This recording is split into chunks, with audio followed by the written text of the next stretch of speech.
Now I touch on why it's inevitable for there to be many religions in this world. Now, you must have seen my talks and you thought to yourself, this man must be stupid. What you're saying would encourage people to believe in whatever they want. Yeah? And even the cynic, like an atheist, will come along and say, all right then, I have this coin. I'm gonna believe that it's special and it's a deity, and I'll reach my intended goal that way. So it's not something that you should see as a bad thing for there to be many religions. It's an inevitability. It's just like believing in gravity. Yeah? If we're concentrating on what works, yeah, and it's the Almighty that works, right? If you believe that, then you must believe that people are at different stages when it comes to knowing the Almighty. Yeah? When it comes to knowing how your consciousness works, yeah, in relation to the global consciousness system, yeah, you have to know that some people have different levels of intelligence, yeah, and this is what causes many different religions to exist, yeah. Someone might not understand the intricacies and complexities, yeah, of the global consciousness system and how someone might not be as in tuned as you, yeah. So if they believe in different religions, sometimes the Almighty is working, but that's the best way to reach someone, yeah, by giving them a direction, yeah. It's a direction towards the Almighty. You might have different deities, different names for it, but you have a direction, yeah. And if you're given a direction and you go astray, then you weren't meant to see the Almighty. But you give them a direction, and if they end up with different gods and deities, yeah, then so be it. That's how it was meant to be. Yeah, like you have people there believing in gravity. Then you say to an atheist, "Do you believe in gravity?" And they say, "Yeah, sure." I jump up, I fall down. Yeah, do you believe that you know what causes gravity? You say, "Yeah, the space-time continuum, distortions in it." And then say, "Have you ever seen the space-time continuum?" No, it's something conceptualized. So that's something that doesn't exist. Yeah. So there's got to be it's inevitable for there to be different ways of believing in the Almighty, but which way works best? Now, you see, this is where you have to question yourself and your motives and your character.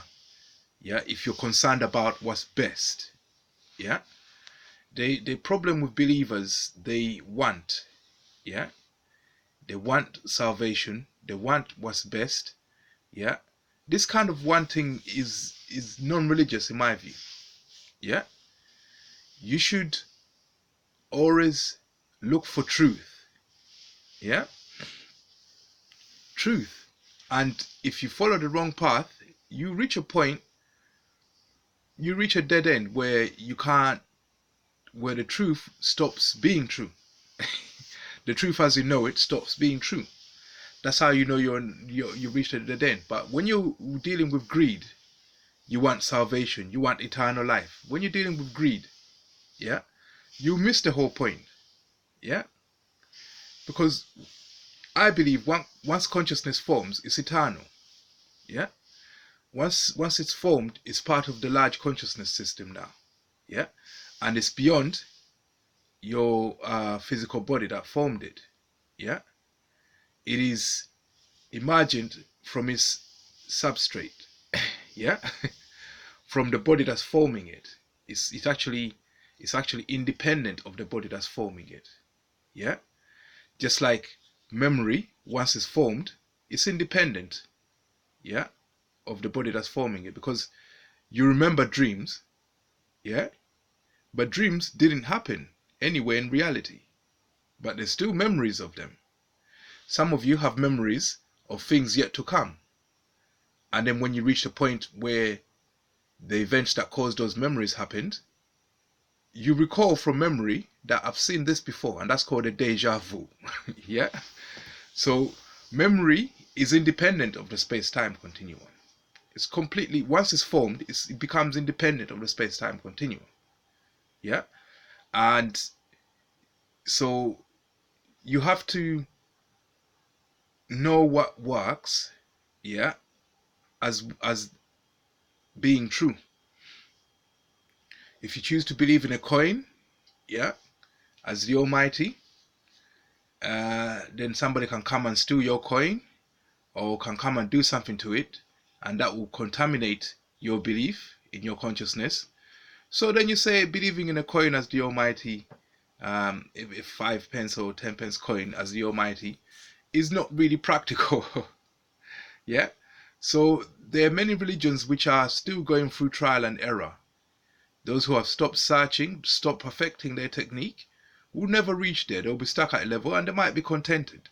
So they'll have the Almighty in what they believe, but they'll have other garbage in there, but still they'll have the Almighty in there.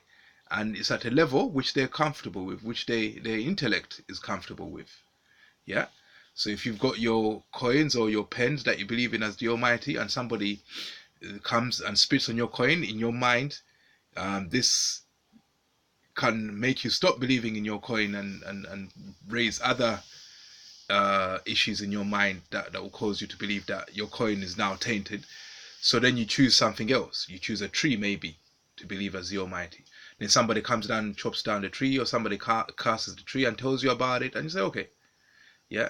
So you eventually perfect the Almighty, and you reach a point where you've defined the Almighty, just like you've defined gravity. It used to be um, just a force, yeah, acting on mass, subject to the three laws of Newton's laws of motion.